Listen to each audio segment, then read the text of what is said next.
श्रीमद् भागवत तुम्हें जीवन की कला देती है, बच्चों के साथ आनंदित जीवन जीने का सूत्र देती है, परिवारों में खिलखिलाते मुस्कुराते आह्लादित पर्व त्योहार मनाते भगवत भजन करते 70, 80, 90 साल की आयु जब तक मिली है तब तक मौज में जीने का कला सिखाती है।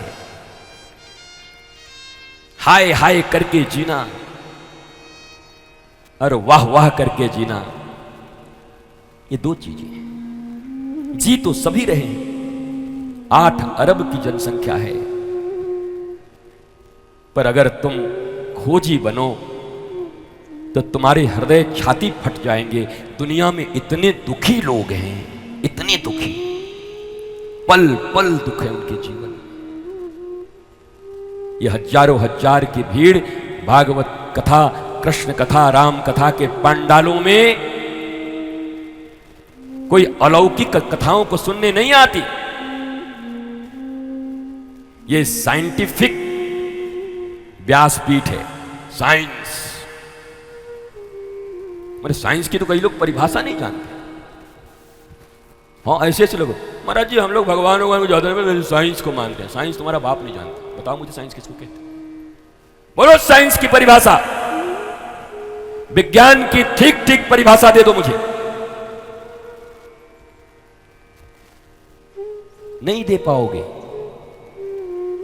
ज्ञान की परिभाषा नहीं दे पाओगे, विज्ञान की परिभाषा नहीं दे पाओगे, लेकिन सुन लिए हो कहीं कहीं लोगों से। हम लोग तो वर्तमान समय में वैज्ञानिकता को मानते हैं, सब ज्यादा है पूजा पाठ पर हैं, अपना भरोसा नहीं है। अरे तुम्हारा भरोसा, इसी भरोसे के कारण तो चेहरे पे 5 बजे शाम को भी 12 बजा रहता है, संध्या का 5 बजा रहता है और चेहरे पे 12 बजा रहता है। यही तुम्हारा भरोसा है। विश्वास मनुष्य को सुंदर जीवन देता है। हां, यह पक्की बात है कि जानकर विश्वास करो। प्रचार से भी विश्वास नहीं होता। प्रचार तो जिस कोको कोला को पी करके अमिताभ बच्चन की आंतें सड़ गई, वो अमिताभ बच्चन फिर भी 2 करोड़ लेके उसी का प्रचार कर रहा था। तुम्हारे महाराष्ट्र में ही रहते मिस्टर बच्चन, मैं भी बड़ी बचपन में फिल्में देखा उनकी। जिसके पीने के कारण आंतें सड़ गई, 2-5 करोड़ रुपए मिल गए तो 150 करोड़ भारतीयों का ख्याल नहीं रखा उन्होंने। डिफेम सूट कर दे मेरे ऊपर। वो डॉक्टरों ने मना किया था, आयुर्वेद मना करता है।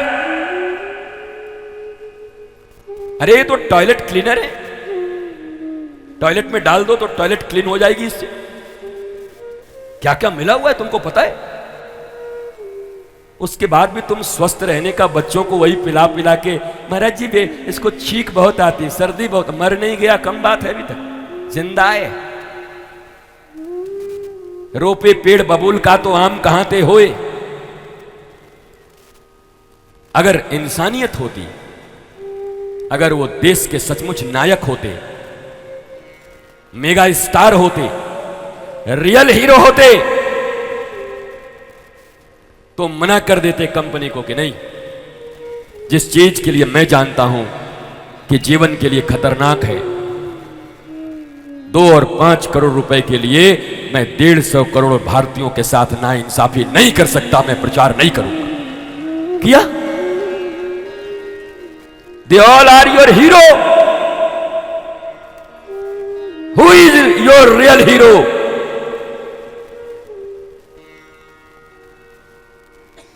पहले हीरो पहचानना ठीक करो जिंदगी में। हीरो है कौन? वो 0 भी नहीं है, माइनस है। माइनस को हीरो बनाए बैठे कलाकार। अपनी कला से भारतीयता, सनातन संस्कृति और राष्ट्रवाद का प्रचार भी किया जा सकता है।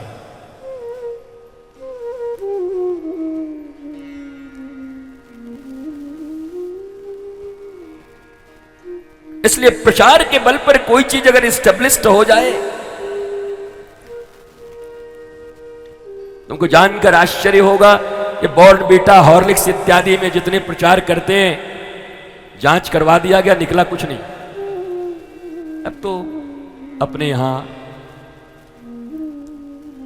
सब राम भरोसे चलता है, पर टीवी पे दिन रात उसी को देख करके बॉर्नवीटा, बच्चा ऐसा क्या, कुछ नहीं होगा। मैया का दूध पी के जो बच्चा बड़ा होगा अपनी मैया के स्तन से, और अपने घर में मोटे अनाज की रोटी और चावल और गैया का प्योर दूध और घी खा करके बच्चा भारत का हनुमान जी जैसा बलवान बनेगा महाराज। वो संस्कृति है हमारी। ये छाछ भी बेचारे डिब्बे में पी रहे हैं। ये यही अमिताभ बच्चन एक डायलॉग बोला था मर्द फिल्म में, मुझे याद है, तब मैंने उसको देखा था।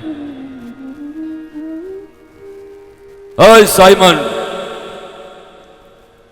Indian and dogs are not allowed है। ये देख, इंडियन भी हाजिर है, उसका डॉग भी हाजिर है, और उसका हॉर्स। ए बादल, इधर आ।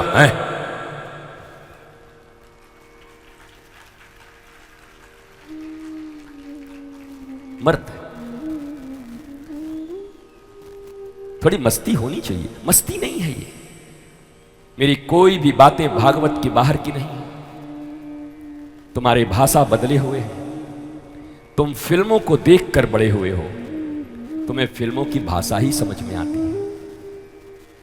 अगर मैं तुम्हें जबरदस्ती किसी और भाषा में समझाने का प्रयत्न करूं तो मुझे भी ओल्ड मॉडल घोषित करके दोबारा आओगे ही नहीं। तो तुम्हारी भाषा में दवाई, औषधि तो मेरी भागवत में राम और कृष्ण हैं, पर ऊपर से फिल्मों का लड्डू और नीचे हमारी औषधि भगवान राम और कृष्ण हैं, खिला देंगे। ऐसा मत करना कि गुठली की तरह उसको फेंक देना। कई लोग यही सब याद कर लेंगे, भागवत छोड़ के चले जाएंगे।